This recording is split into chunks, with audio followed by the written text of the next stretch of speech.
folks. Welcome to another episode of Film Study. This is Ken McCusick. And we're having a very fun show for you today. Today, we do our bi-week roster evaluation. We do this once per year. And my co-host, as always, for this is Brian McFarland. Brian, how are you doing? Good, Ken. How's your Saturday been so far? Been great. Looking forward to some things tonight, and nothing more than this though. This discussion, one of the most fun that I have every year with a guy who really knows capology. If you've never run into his stuff, you probably run a cave, but certainly really understands the salary cap. Great Ravens fan, and this is always a very good discussion. So I'm going to start off for a little bit and fill people in on how we look at the roster in this way. This is a methodology I came up with probably close to 10 years ago now in terms of splitting the roster into 5 different groups. Young producers, those are players on their rookie contracts who have the best value they provide relative to cap. And that's going to be the measure we're using all through this is how much value are players offering relative to cap, and then how does that relate to some of the strategy we have. Brian, of course, will bring a lot to that discussion. Second category are developmental players. Those are players who aren't quite yet producing a lot relative to cap, but they're still on their rookie deals, which is an important thing, which means they could still move up and become young producers. That's number 2. Category number 3 is veterans playing for market value. You spend a lot of your cap there. We'll talk through those. Most of them are among your highest value players, and there's some of the decisions you really have to make in terms of when you get rid of players a year early at the end of their contracts and try to harvest some cap value. The next one is veteran cap value concerns.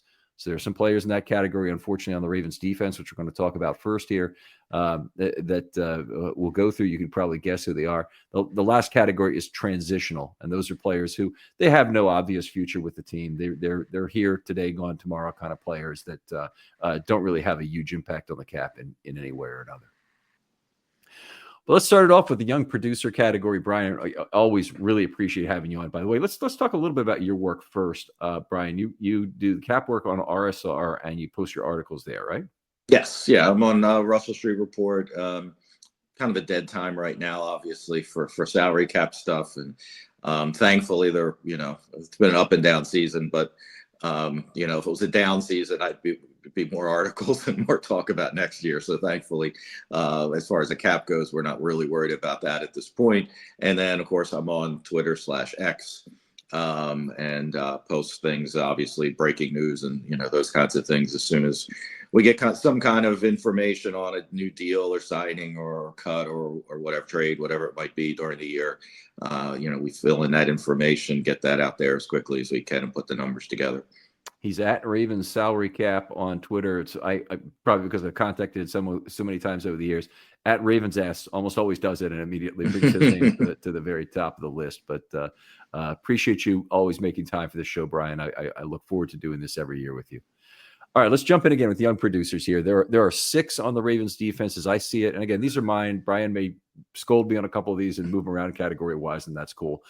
Kyle Hamilton, Travis Jones, Odafe Oweh, Tavius Robinson, kind of a new addition maybe, Ardarius Washington, and Nate Wiggins. Maybe we talk about each of these individually, but who would you like to talk about first? Yeah, I mean, you mentioned Tavius and Ardarius too, because I think they're probably the biggest surprises on the list. Ardarius finally being able to, we've kind of always had high hopes for him, but he's kind of been able to keep it together injury-wise, health-wise, and he's really put it together, and at least at this point, saved the safety group, to be honest with you. And then Tavius, I have a lot of I had high hopes from the beginning. I liked what we saw last year. Seems to be a pretty solid run defender, and then now he's showing a little more juice in the rush game. So kind of reminds me of an early, maybe not as much of a rusher, but maybe not Zadarius Smith, maybe as much. But in those first couple years, he was kind of getting his feet under him. Who was the rusher before? Who came back just a couple seasons ago? Came back. Oh, geez. We're getting old here. I should remember this. So he would have been drafted around when, like 2000? Pernell McPhee. Oh, yeah. Oh yeah. Yeah, Okay. a guy that could, they could slide him inside and out and move him around, and was good against the run, and developed as a pass rusher. Mhm. And so, fingers crossed. That's what I'm hoping we'll see out of Tavius. Obviously, um, pass rush being something you can never have enough of. So, All right, let me speak a little bit about those two guys, and we'll move sure. on here. Ardarius, first of all, you nailed it in terms of the health thing, because he's won multiple positions he wasn't supposed to ever win by his play on the field. He won the slot corner role last year, and he's about their fourth choice to do it based on the players. They started with Brandon Stevens. They tried other guys. People got hurt. People moved. Arthur Millette ended up getting hurt. He'd been having a pretty good camp. But then Ardarius won the job in 2023, got injured in that second game, which is very disappointing, and didn't have much play after that. But he is definitely a high quality nickel, where I think he still probably is a little better. This team doesn't really need his nickel play the same way. Were they to get another safety, I think that at this point they'd move Hamilton back up to nickel. Yeah, I think so. I mean, I think, that Swiss Army knife that he is, that, where is he on the field at this moment that the quarterback has to, worry about. I think that certainly Hamilton is that guy. And, because obviously he hasn't rushed the passer much this year like he did in past years, and, coming out of the slot and things like that. So, I mean, I think they'd like to get back to that. And, here we go again. Maybe this coming off season, we're searching for safeties again, as it seems to be ever since Ed Reed seems to be the never ending story. Well, I think they probably draft one this year, and I hope this is one where this is my partner on Friday Morning GM, Voss, hates the notion of drafting a safety with an early round pick because he thinks it's not the higher value category. But I think when you're talking a free safety, you can never have too many of those. That's the group you really need to groom and make sure that your guys can at least play the split field who play safety, because now for the next however many years they have him, they're going to have a guy who can play the big nickel role for as long as they want that. So and the Ravens have been in that position in the past where they've had, I think our safeties are so versatile, but what they really mean is they have only strong safeties, and that's right. Not a position. Yeah, that's not versatility now. Real quick on Tavius Robinson, the one thing that's probably been the biggest about him recently has been a big increase in snap share, and the Ravens need that out of their outside linebacker group. They've been very, very short on players who can really eat snaps, particularly on early downs. And it gives you a little bit of that run defense, as you mentioned. I think that whatever they get him out of him as a pass rusher, at least on this contract, or through this year anyway, is something that I think is gravy. And I hope he will grow that much more as a pass rusher. But I'm not really expecting him to become Pernell McPhee at any point. Is a really special player. Maybe being a little hopeful here. There you go. All right, I'll pick a player to talk about next. I'm going to start with Nate Wiggins. I think seeing him get more playing time because of the changes that have made in the secondary has been one of the really nice things about this year. He should play most of the snaps the remainder of the year. I guess the thing I'm a little surprised about, I want to get your opinion on, is do you think the Ravens might, if Brandon Stevens is taking even a little bit of a seat, and we've already seen Brandon Stevens move to the inside in dime packages, do you think that we might see more of a traveling system where Wiggins follows the number one opposing receiver and Huntley's left on an island number two, and then maybe Wiggins gets some help behind that? Yeah, that'll be interesting. I mean, they haven't done much of that over the years, and we don't really know what we're obviously in 3 quarters into Zach Orr's reign, so to speak. So we don't know if he feels that's the way he wants to do it or not. But that'll be interesting to watch for sure. I mean, he's obviously got the, other than the small frame, he's certainly got the speed, the skill. He's got to keep his hands off receivers a little more than he does right now. But that kind of technique, I imagine, will come with time too. So, but I mean, obviously, if he turns into be that, which we would hope, the Chris McAllister type, that top kind of cover corner, then yeah, I mean, you want one-on-one, you want the best on the best. And especially as we've seen with Cincinnati, what their receivers can do to us, especially Chase, if we can get a guy that can truly keep him to 100 yards would be something. Just 100 would be fine.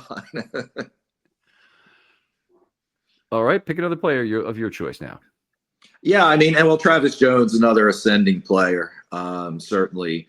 like what we've seen. And actually, he's played pretty darn well considering he's been banged up on that ankle. We've seen him come in and out. But he's, if they can get him fully healthy this bye week, obviously, I think came great timing. A bye week probably comes a great time anytime. But if it's week 4, that's not such a big deal. But they definitely needed it. And hopefully they can get some of their banged up guys a little healthier. Jones would be one of those guys. Obviously, he presents something in the middle that they, because Michael Pierce does a good job, but every once in a while we get a push out of him. But Jones gives us a little more of that interior push that I think, matched up with Madubuike next to him, unless they put him out on the edge at times, obviously. But I think Jones is that guy, that ascending guy right now. So definitely drives the Ravens pass rush from my point of view. It's not driven from the edges. It's driven from how Jones gets double teams set up in the middle, how he commands those.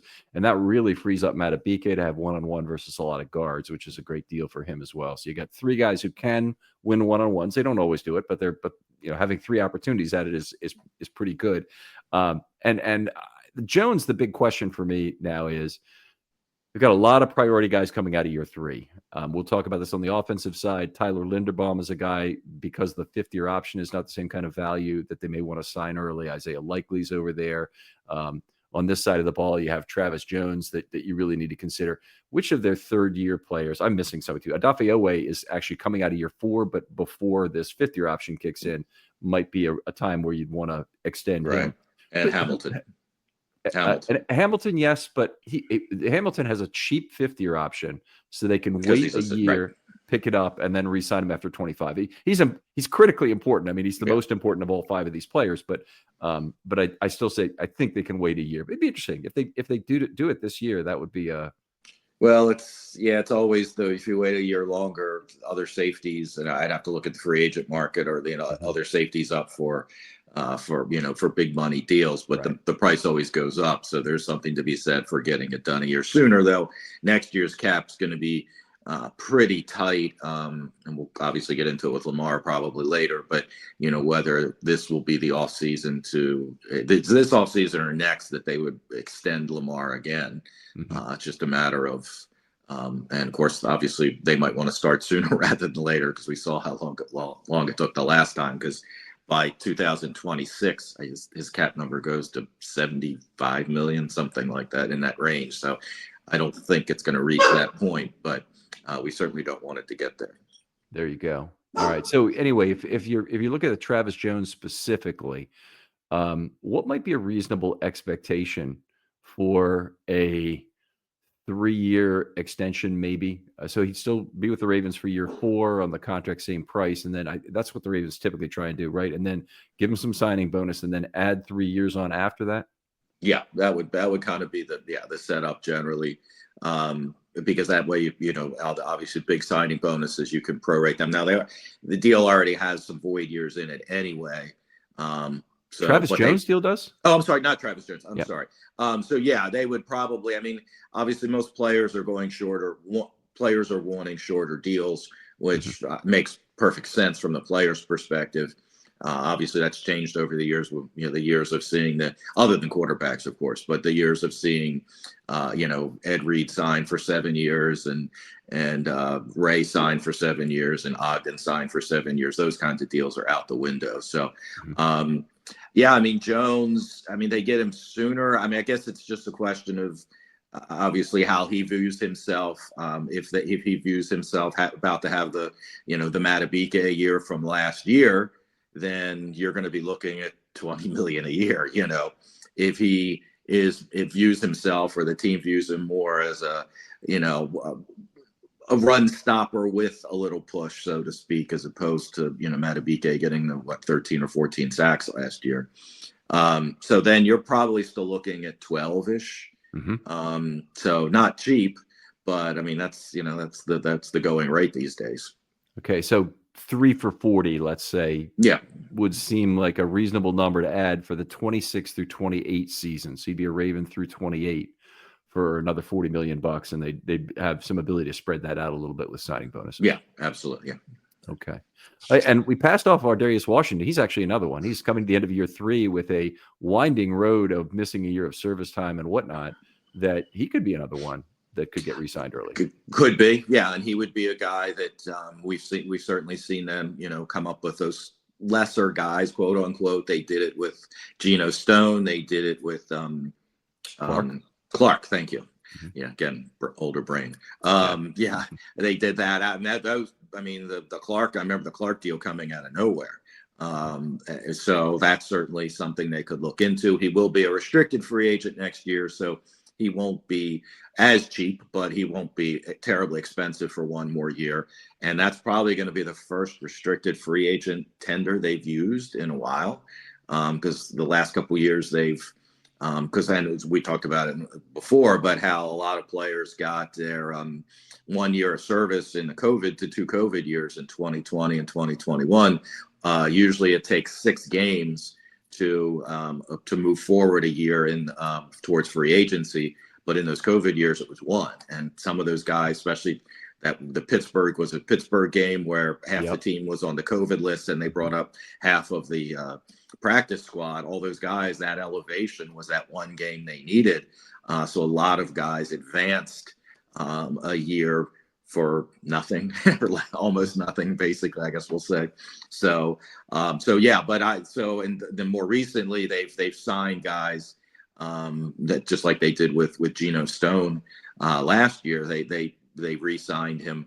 He was going to be a restricted free agent, and they just signed him to a different deal, and that turned out gangbusters for them. But that was just a 1-year deal. So, although I'm seeing a lot of talk about him being cut in Cincinnati after this year. Yeah, that question has come up on Film Studio Mailbag a little bit. He hasn't played very well, has had some of the same tackling problems without the same kind of ball production. But the question has come up is, could he be a return to Baltimore and part of the split field role solution on the back end? I think they really need a top-rate free safety. And he kind of is that in some sense. If you have another guy back there, he can do it. He's ideally a split field guy, but definitely has the ball hawk loose bracket skills, as I call them. Plays for the overthrow very naturally, as opposed to Deshaun Elliott. Had a big year, but plays for the middle of the body as soon as he sees it. Yeah, for sure. So Washington would be he'll at least get the restricted free agent tender. And whether they try to this is the time of year we're in December. It always seems like sometime in December they pull a deal, an extension out for somebody as they're using up this year's cap money and getting that first because you can get that first bonus proration in this year if you do it before the end of it, I guess it's the Wednesday, I think, before the last game. So that allows them to prorate, use it this year, and then if it ever becomes an issue with dead money, it's less dead money in the future. Interesting. I did not know that.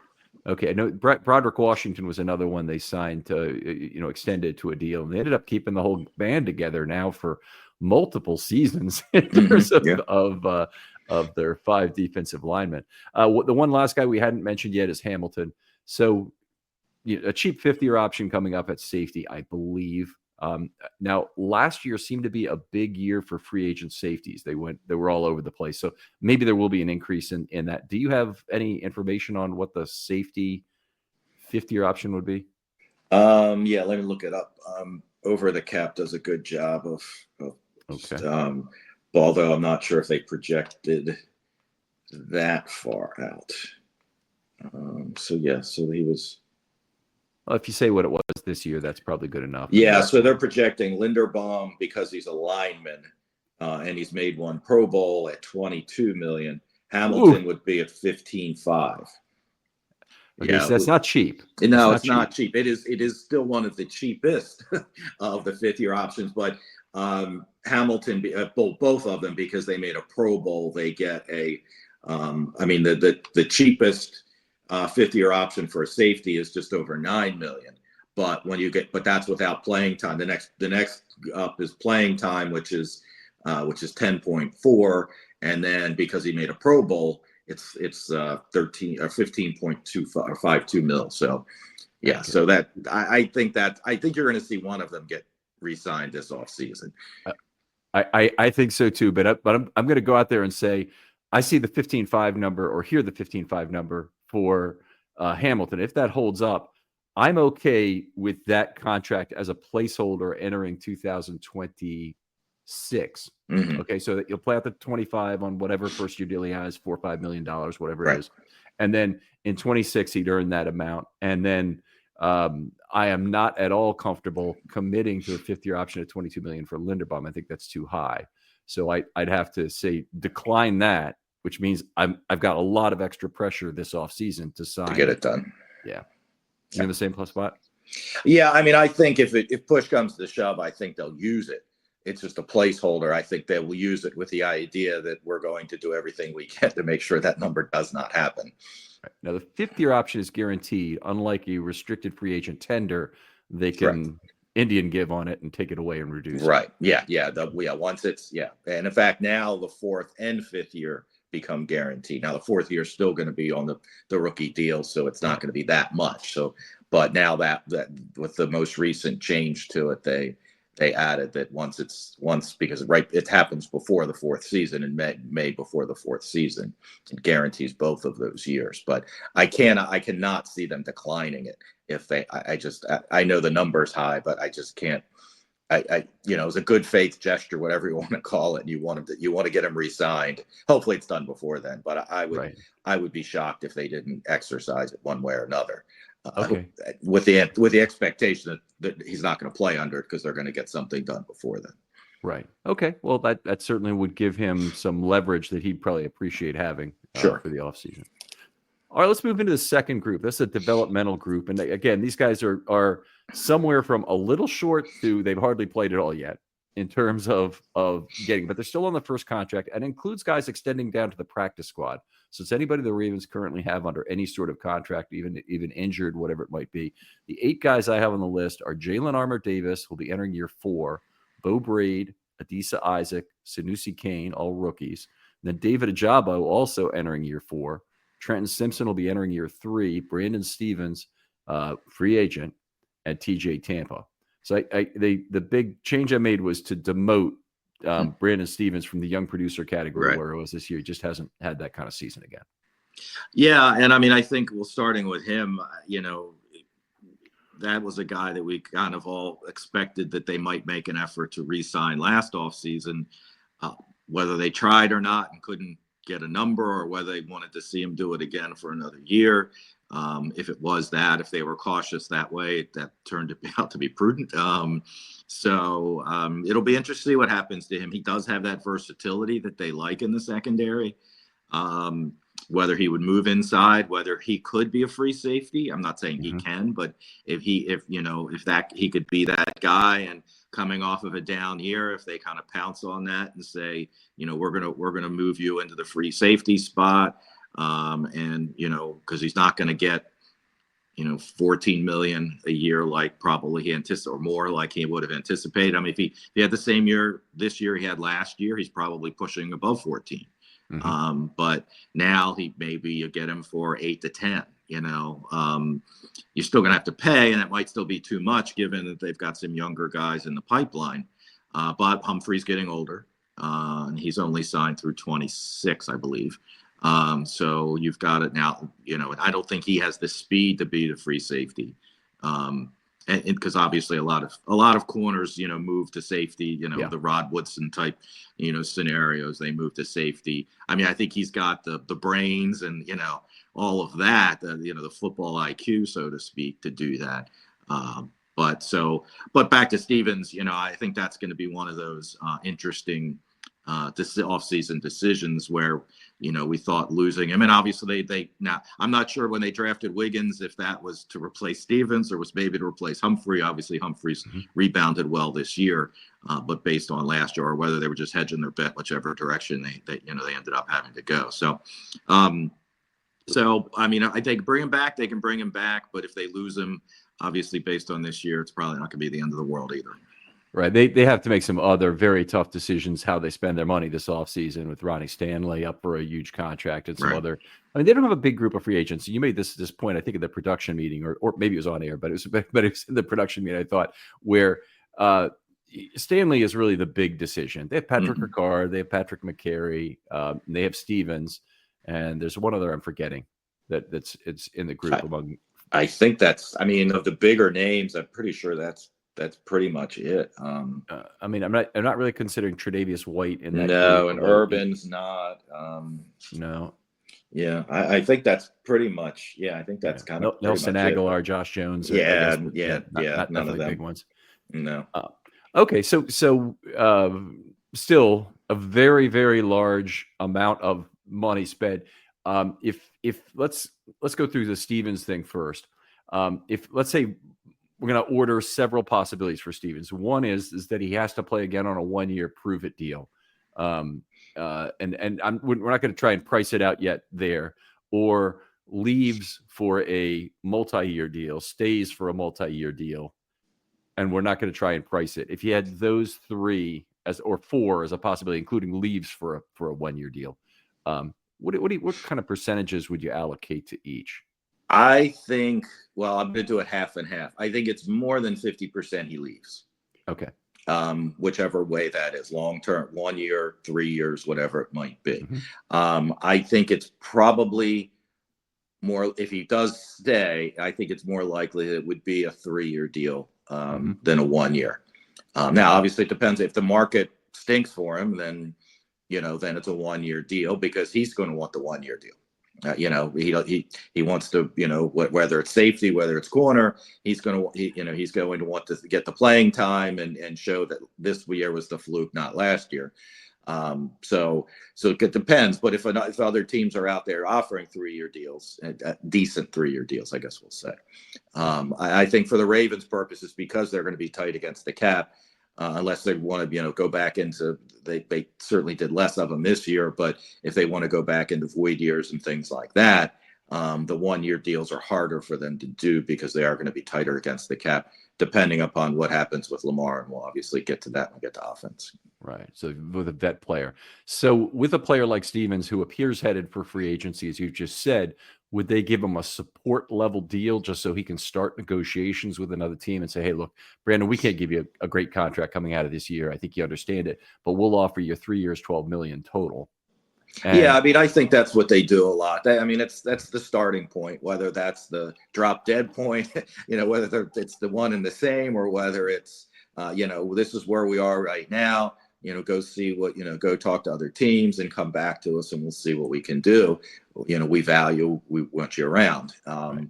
Or, and apparently, I think all teams do this. I mean, we obviously focus on the Ravens, and you hear about them being cheap and whatever that means. But, a lot of teams offer perfunctory, we're making you an offer. We know you're not going to accept it, but at least we can say we made you an offer, and you can't say we just let you walk, and that could be a low ball, as we hear, the Ravens low ball, they're cheap, all this kind of stuff we've heard over the years, even though the numbers don't indicate that. But there's certainly coming from one source on the radio these days that still is pushing that line, even though they were in the top 5 and spending, not this season, but the 3 prior seasons, they were in the top 5 and cash spending. But cash spending, and that is important consideration there, because we always talk cap, and there's always complaints about how the Ravens don't have enough star players and they should have more, because they should be leaning into it more. And yet the Ravens really do lean into it. They're up against the cap every single year. The problem the Ravens have is they draft so well. They're always put in into these difficult situations where you have to heartbreakingly lose players that were raised here, so to speak, that had their initial years in the NFL here, and we don't have a lot of money to go out to the market and buy somebody else's players they're willing to give up. Sure. And they've made it clear, if there's a guy they want to keep, they're generally going to keep him. I mean, I don't know what the percentage would be. 75% of the time, just as a number, I don't know. If there's a guy they really want to keep, they're going to keep him. Whether it's the Stanleys and the Humphreys, Andrews. I mean, those guys all got top of the market deals, but somehow, and Lamar certainly got it. I know it took a while, but Lamar got a top of the market deal. They're not cheap. And like I said, the cash spending over those 3 years when they were being called cheap was still top 5 every year. Mm-hmm. And that, but they are going to, they obviously, the specter of Lamar's contract and how difficult that that negotiation was, has to be in their brain of when it comes time to extend him, which they're going to need to do over the next couple of years. How difficult is that going to be? If he wins another MVP, and I guess this year it's waning, but if he catches fire over the last 4 weeks here, and and somehow pulls the MVP off, and they win a Super Bowl, I mean, he might be able to demand that fully guaranteed contract at that point. I don't think the Ravens are going to want to do it, but at that point, he's going to have all of the all the leverage. And in the end, they can't tag him either. So when he gets to that point, and that's obviously still years down the road, but it gets they to do that have point, a little that's the bit ultimate leverage. Yeah. of buffer time with him. Yes. If he were to win the MVP this year, they could allow a cooling off period, so to speak, of year 3, and then still get the contract signed at that point. I certainly wouldn't want to let him play 4 years on the current deal and then risk him playing his contract out. I would not want that. But no, and the biggest problem is that year, like I said, 2026, his cap number, I believe, is 74.5 million or something like that. Which, and we don't know, 74.65. So that's 26. So they do have next year at just 43.6 million. And they haven't done, they very clearly have not restructured in the last 2 years. Now, whether they're waiting to do that next year, which is only going to raise that 74 million the following year, or the following 2 years. But I kind of thought this year they will for sure, and they did take a step back cap wise this year. They did not spend, they weren't in the top 5 in cash spending this year for sure. But they needed to, because they've got they'll probably have 11 draft picks this coming year, which is perfect timing for that, to get, hopefully 11 guys. I know not going to be all 11 are going to make it, but a bunch of guys in who are going to be on those cheap deals, replacing some of these guys, perhaps like Stevens, that maybe they don't want to spend 10 million on a corner, when they're going to draft another couple next year, to go along with the guys from this year. So, yeah, I mean, it's those tough choices you got to make, and especially with those ever increasing quarterback contracts. All right, let's talk through some of these and just have a bounce back on these. And that's a great overview of stuff. Talk about David Ojabo a second, who I think any kind of floor or ceiling on his expectations for his play is way down. Particularly telling that he's been inactive for a couple of weeks as a healthy scratch. Just got back into the lineup effectively, and he's ahead of Adisa Isaac apparently in terms of his pass rush snaps, but because his special team snaps are 0. He really hurts the Ravens from that perspective. They'd rather have Isaac active. Very difficult kind of run with David Ojabo. I guess two things about this. Do you think the Ravens would ever go to take another player of this type where there's an injury and you're going to be effectively waiting a year on the basis of bringing back that first year? And basically, do you think they'd ever do it without the NFI parachute that goes with it? Yeah, I mean, it depends on the player. Obviously, they did it for him because he was considered but for the injury, he was a true first round talent, true top 15 talent, probably. So you take that chance in that case. I mean, later round picks, I mean, he sort of did the same thing with Voorhees, who was going to be, I guess, maybe a third round pick, I think was probably where he was expected to land, but for the injury. And they ended up taking him in the 6th or 7th. 7, yeah. 7 traded a 6 actually to get That's 7th. right. That's right. Right. So that's a little different because your investment isn't so much. A second round pick hurts. And unfortunately, Ojabo was very raw too. So, now we're obviously have seen that whether the injury is still, has an effect or not, or whether it's just the rawness and, losing that year plus basically because of being banged up so much in off season and, not being able to do the things he otherwise would be able to do. I mean, I don't think they do a second again. Maybe I'll draw the line there. Maybe a third or fourth or later, as they did with Voorhees. The second hurts because that's a guy you would hope by year 3 is at least, if not sooner, is a starter for you. And I'm sure they thought that was going to be the case, but obviously it didn't turn out the way. And, they had the Mike McDonald element there too. the Harbaugh connection there with him coming out of Michigan, whether that added into it, whether it would be a player from another school that they didn't have that kind of connection to. Obviously, that connection didn't really help them out in this case, but so I think they will do it again. I just don't think they would do it with as high of a pick, perhaps. And the other half of that question was, would they want the NFI to be there? Now, we had this conversation when Ajabo was drafted about how, it's kind of drafting somebody in bad faith if you're planning to NFI them for the whole year. But I think you have that conversation with an injured player, and hopefully the Ravens can pull on some ways in which they're doing that player a favor, which I think they did with Voorhees some. Yeah, I think it depends on the player, because Ajabo was a first-round talent. Spark something uncommon this holiday season with just the right gift from Uncommon Goods. If you haven't finished your holiday shopping yet, don't panic.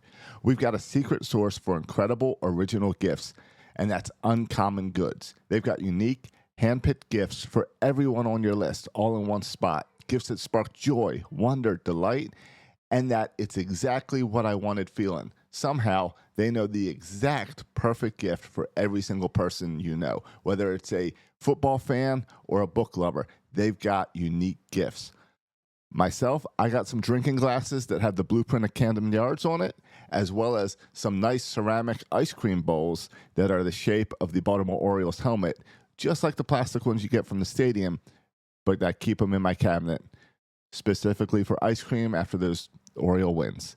So when you shop at Uncommon Goods, you're also supporting small artists and independent businesses. Many of their things are handcrafted, made in small batches. So go ahead and shop now before they sell out this holiday season. To get your 15% off your next gift, go to uncommongoods.com/ravens. That's uncommongoods.com/ravens for 15% off. Don't miss out on this limited time offer. Uncommon Goods, because we're all out of the ordinary. Voorhees was never going to be that. So I think that's probably where that comes into play.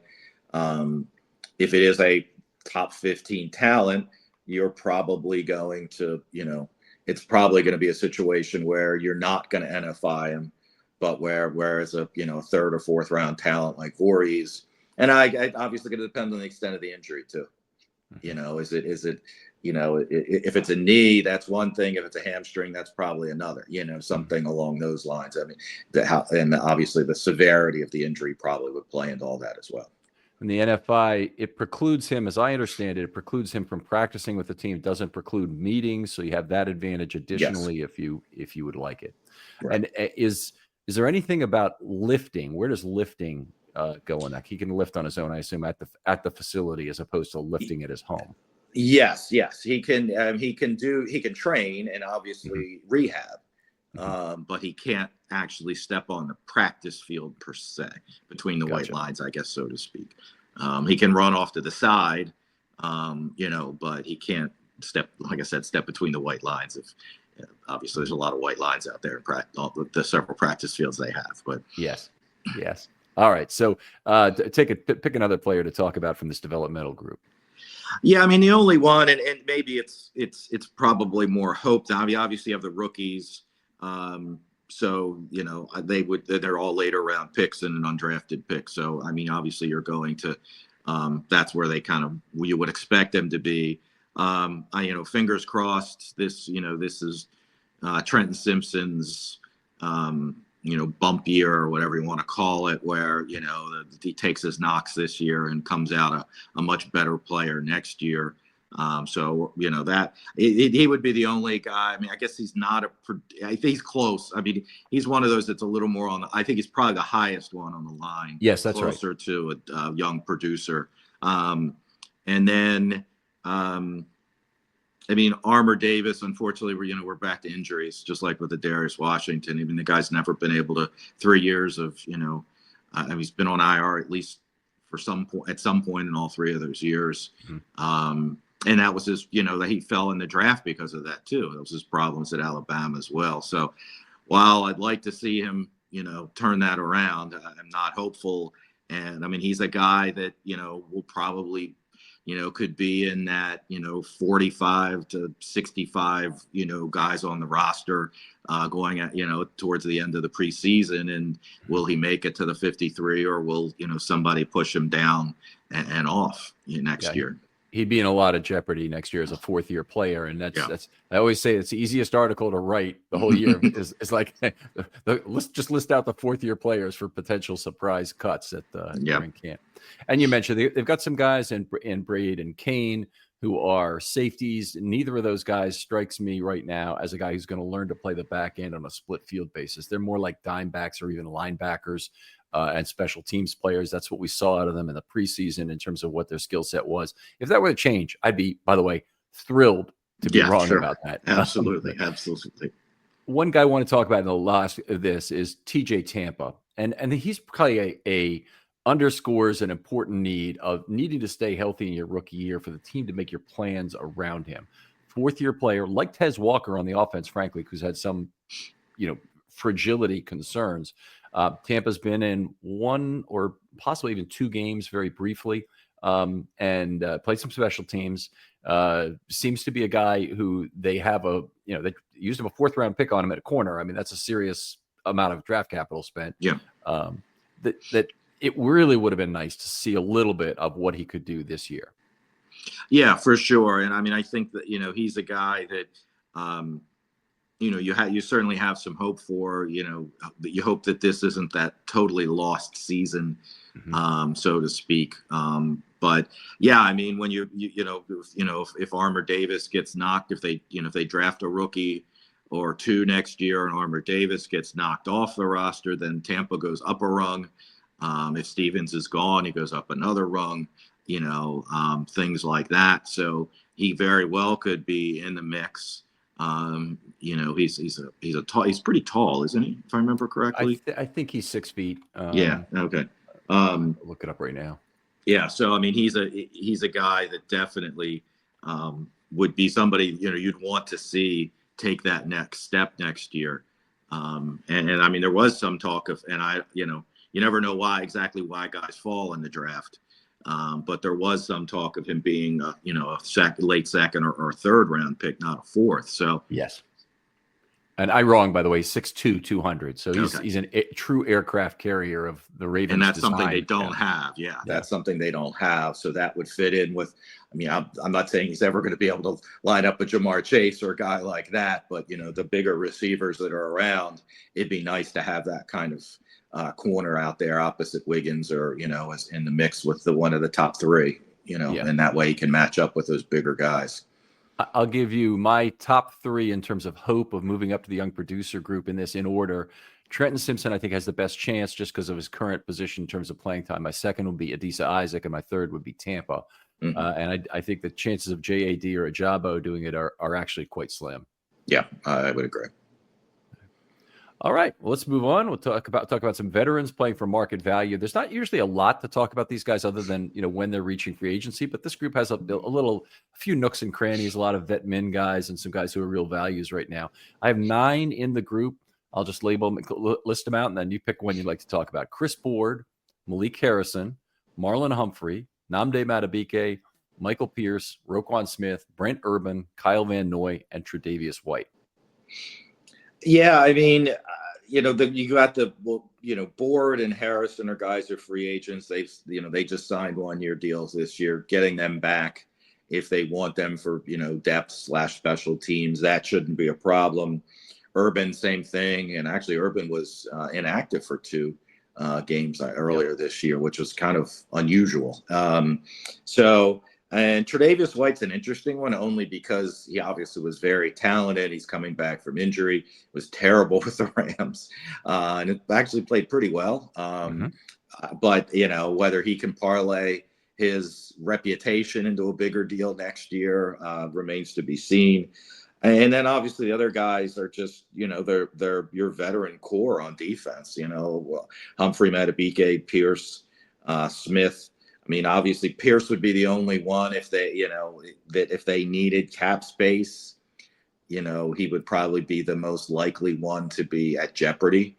What's the But savings on Pierce going into next year? yeah, I'm not positive on that, but I'm Okay, pretty while you sure. look, Yeah. I'm going to talk And about. I'm not saying that's likely. I'm just saying if they did needed to go with any of them, if they needed to go a different direction, that would be the one.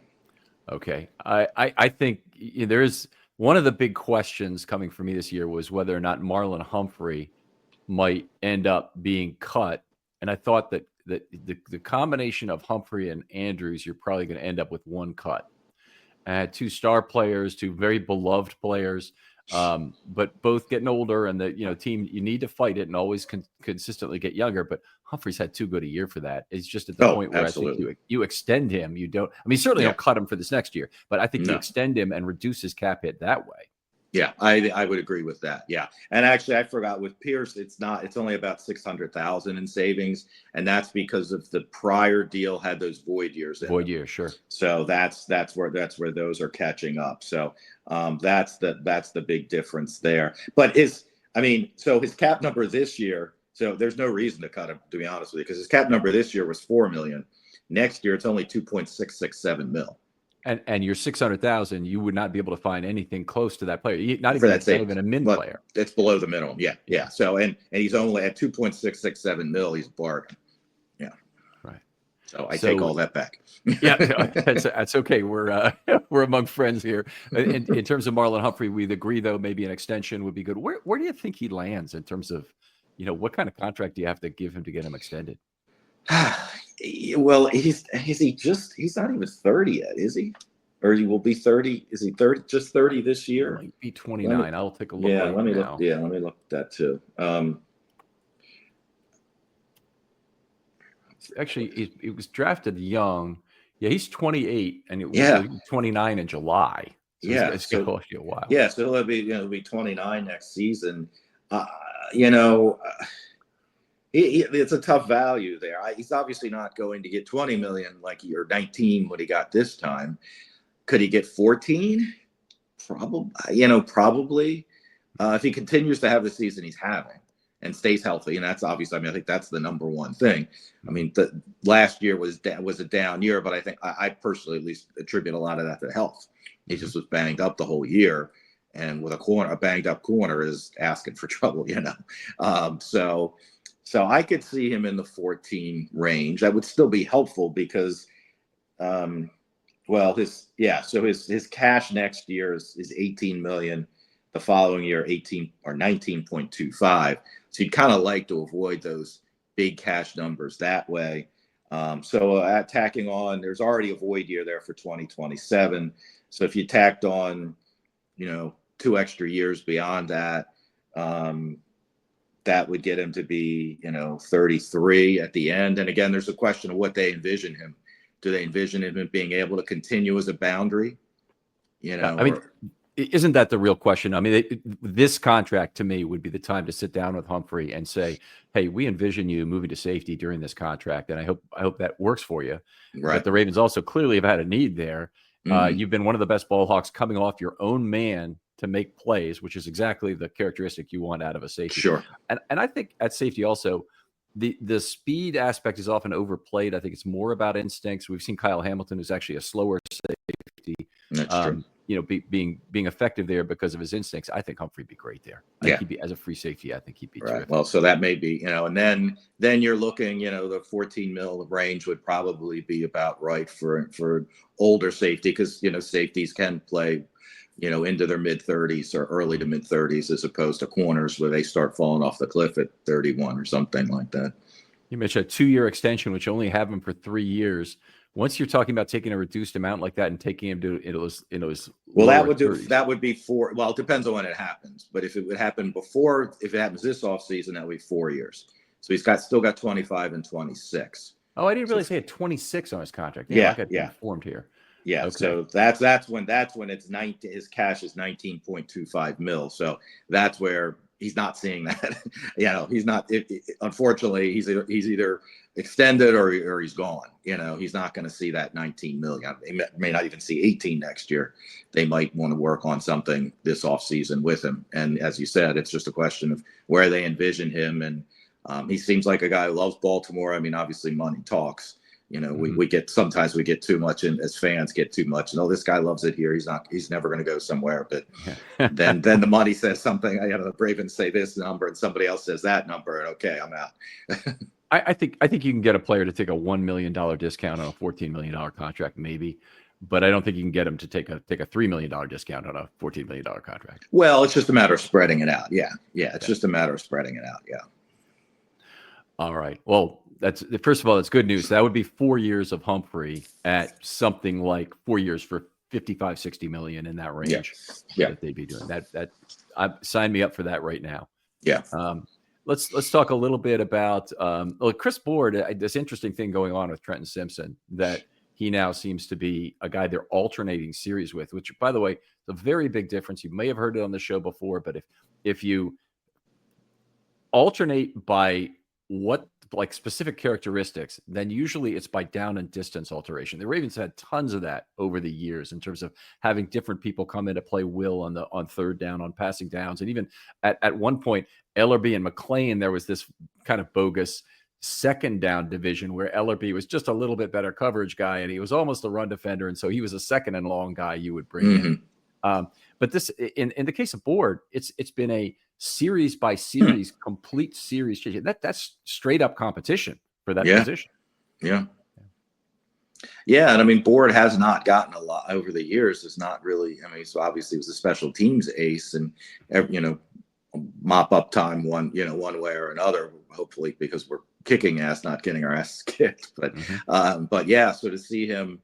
He's on a 1-year deal, so that'll be interesting to see. Again, he's not going to break the bank, but he does qualify for that enhanced 1-year deal because he's what's that 4-year. It's the last CBA. It's that 4-year. I can't remember the exact name, but it's basically as long as you've been with the team for 4 years, you can get an extra $1 million basically. And Harrison has that this year. Harrison has that this year, so that's an advantage to the Ravens because they can give him that, but he counts basically $1 million less on their cap. Other teams would not be able to do that. They'd have to give him $2.5 million, for instance, whereas the Ravens are giving him $2.5 million, but only $1.5 million is counting on the cap. That's a great market friction and very well explained there. Can the Ravens are only allowed to have one such player, though, correct? I think it's 2. Oh, I think it's man. 2. They got to. I think it's 2, but they have to been with the Ravens for 4 years. So we'd have to look at the list of guys. Yeah, so like Brent Urban would qualify for that kind of thing if they wanted to. Well, he's making even less. So he's making the veteran minimum. So you don't need to. They probably don't need to do that with him. Okay. And has he been back 4 years now? He hasn't been back for 4, but neither is Board. Well, he's got to be 4 consecutive. Oh, so not Board had his first. I'm sorry, I'm sorry. It's Harrison, not Board. My apologies. It's Harrison has that. Board does not. So yeah, I guess we'd be looking at the guys who are just graduating out of the class. So maybe somebody like Tylan Wallace would be a good bet for that. Sure. Yeah. Okay. All right. That's very informative stuff, and I did not realize that they were allowed to have 2 such players. That's fantastic. Maybe we talk about Roquan Smith's deal a little bit here, because obviously a guy who's had a little bit of a down year this year. I think we'd say there was some inconsistency in his play in Chicago. He'd been great for a year and a half here in Baltimore before this year. Looks like to me he might be carrying a little bit of extra weight, but in terms of Roquan, is there anything they can really do about his contract for the next couple of years? No, I mean, he still has 3 years left. They just restructured the deal, the simple restructure this past off season, which makes the dead money larger for each of in the future. So right now, his cap number for next year's almost 24 million. The dead money's 41 plus. Ooh. So yeah, he's not going anywhere. The following year, if it continues, and assuming they don't restructure him, it's still 17 million in dead money, but would be a little over 11 in savings. And that's, you don't like the 17, but the 11 in savings, if you had to do something, they could do it then. Obviously leaving out post June 1 releases, but even with, there's no post June 1 release for next year that wouldn't make sense either. But the following year, if he has an up and down year again in 25, then that 26 could be an interesting decision for them. All right. All right. It's well done. In terms of the Michael Pierce thing, I think the Ravens really need him. It's one of the things I'm really looking forward to after the bye is him coming back and being that extra big man on the inside that has been so valuable for the Ravens these last couple of years. Michael Pierce, I mean, we're talking about just a little bit over 1 year ago today was the guy they paired up with Matabike on third down to try to have on the field. Yeah. This Ravens team has dipped into their interior defensive linemen to play more snaps this year in particular, keeping 2 on the field and not going to these rush or race car packages where they have 3 outside linebackers or 4 outside linebackers on the field. Also, so Pierce takes on an importance for me that I was very excited by that signing. Let's put it that way. Yes. All right. Kyle Van Noy, is he signed for 1 more year or is he signed only for this year? He signed for 1 more. So, and it's relatively reasonable. Obviously he got off to that really hot start. He's obviously cooled off, which you'd almost have to, because he got off to that. I mean, what do you have, 6 sacks after 4 games or something like that? Yeah.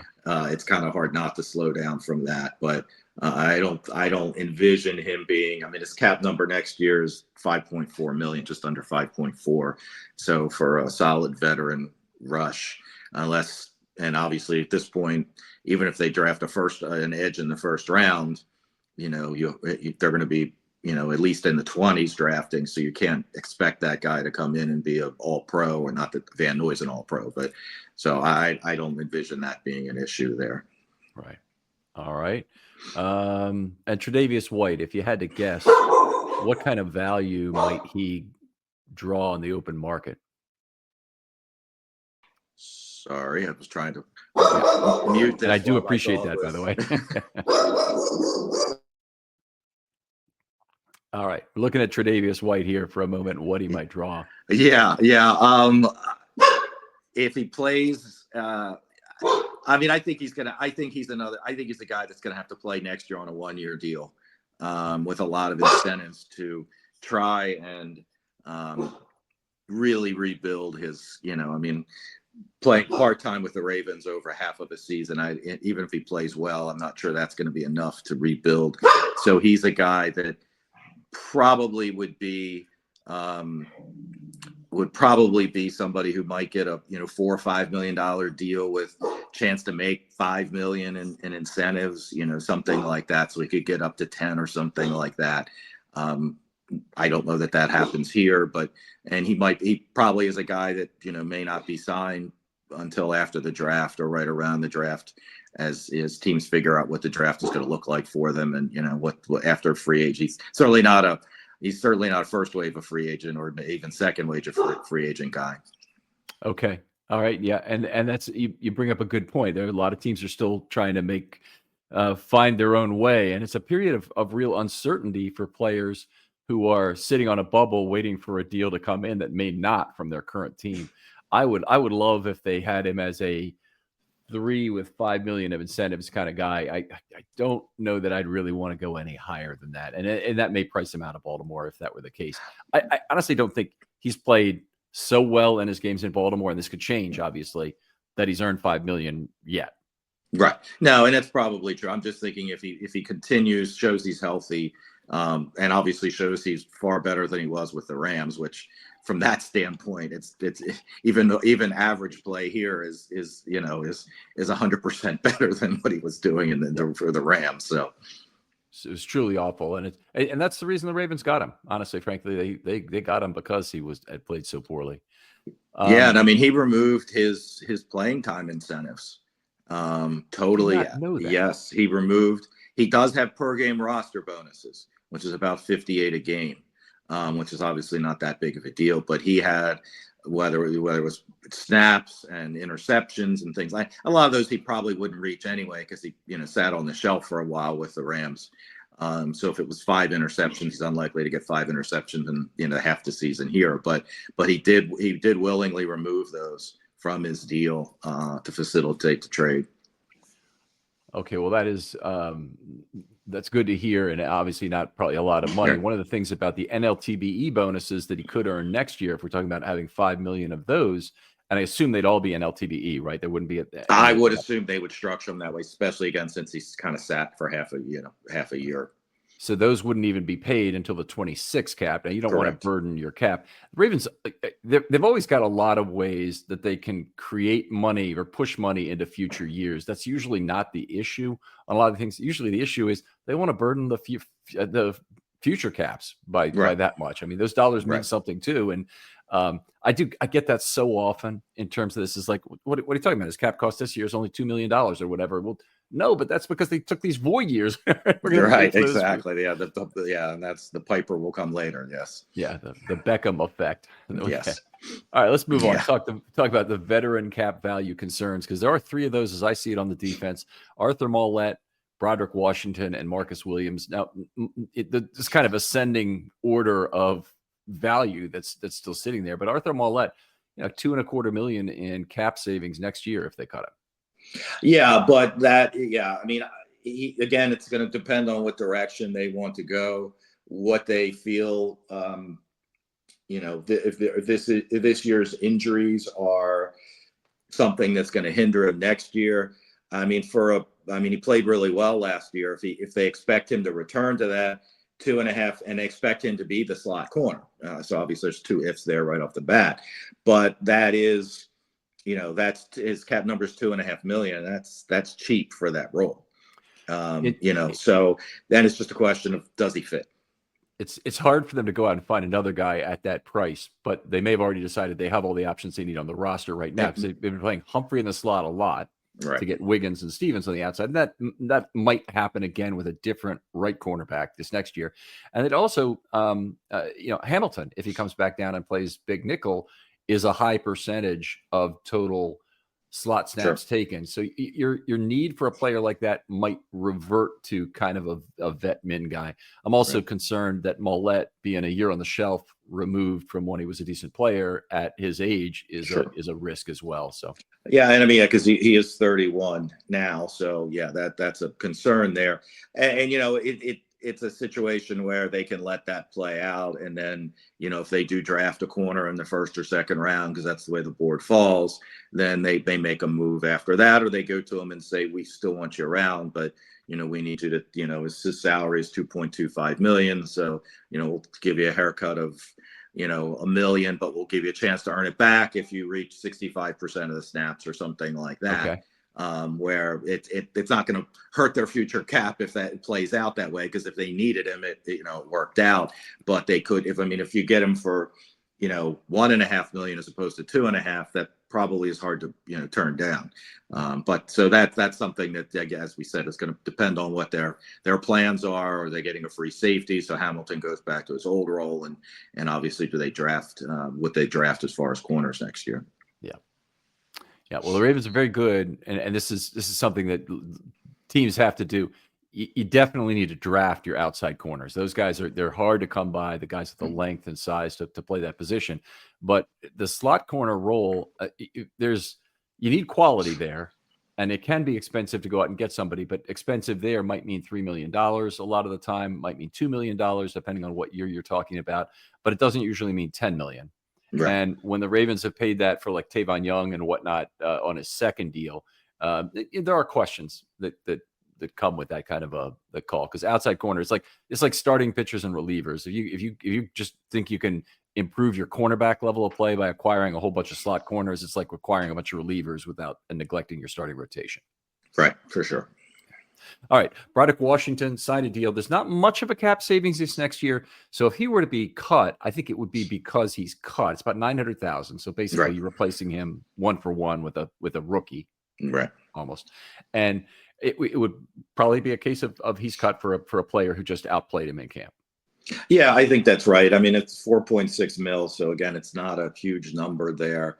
And as you said, the savings is only the 900,000. So you're still holding on to a decent amount of it's a wash one way or another, whether it's him or it's a young player, other than if they do end up, again, board falls the way it falls. And in the fourth round, they get, and they probably could use a little bit more youth there. Or if it is a guy that they feel has a, higher upside for pushing the pocket again, things like that.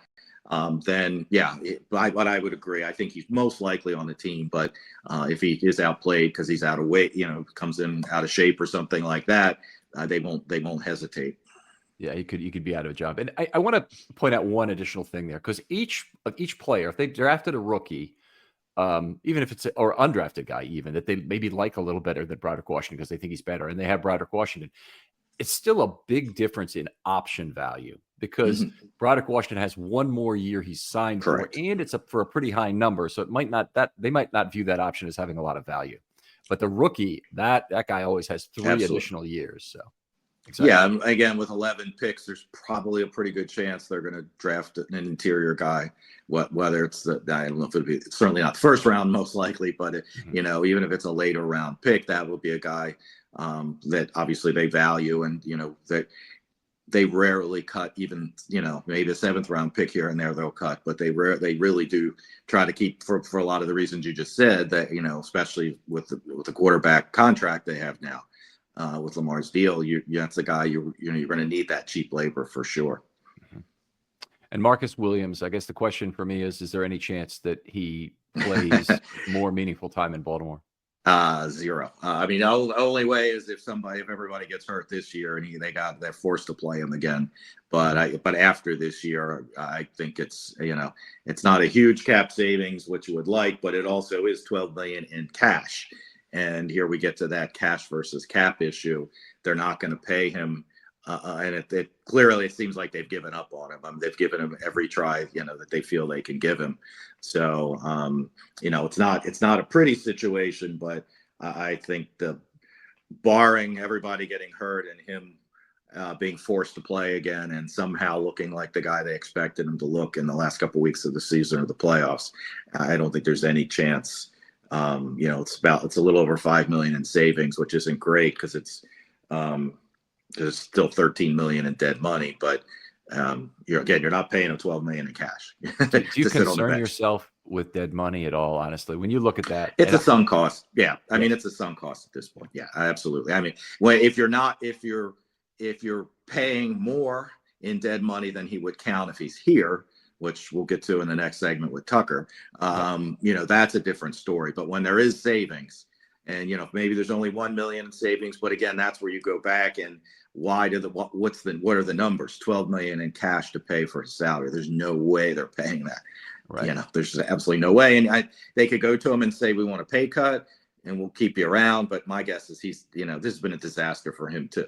My guess is he's going to want to find somewhere else, even if it's on a veteran minimum deal, just to start over again.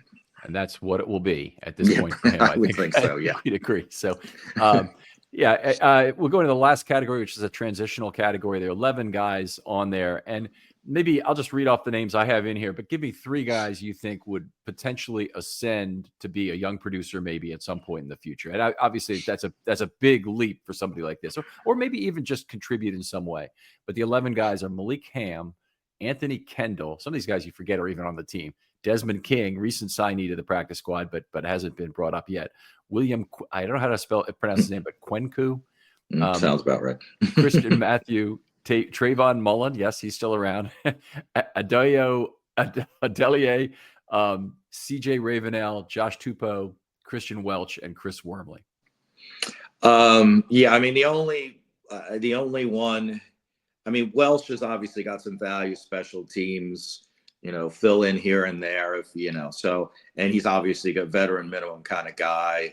He did leave obviously last year, but he came back this year. So he's a guy I would think they'll be re-signed in the spring, whether he makes the team or not, or whether he's on the practice squad starting next year.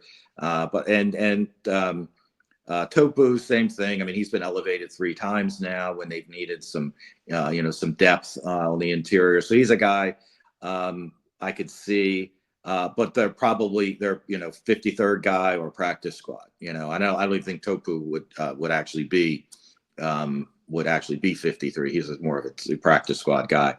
Malik Hamm is the only other one because he's shown some in the preseason, but again, here we go. He's been injured 2 years in a row now. Or is he just another one of those guys that's just snake bit? like a Jabo or Armour Davis, or thankfully we saw, at least with Ardarius this year, kind of step out of that so far, knock on wood. But the other guys, yeah, I mean, they're guys, they're Jags, as Billick would say. Mm-hmm. It's Ham was a guy who had shown some Sam linebacker chops, which they would really love to have that on the team again.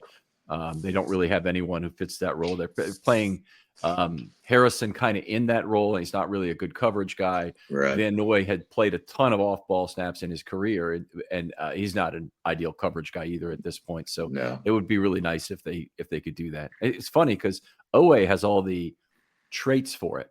He has speed and what you want at that position.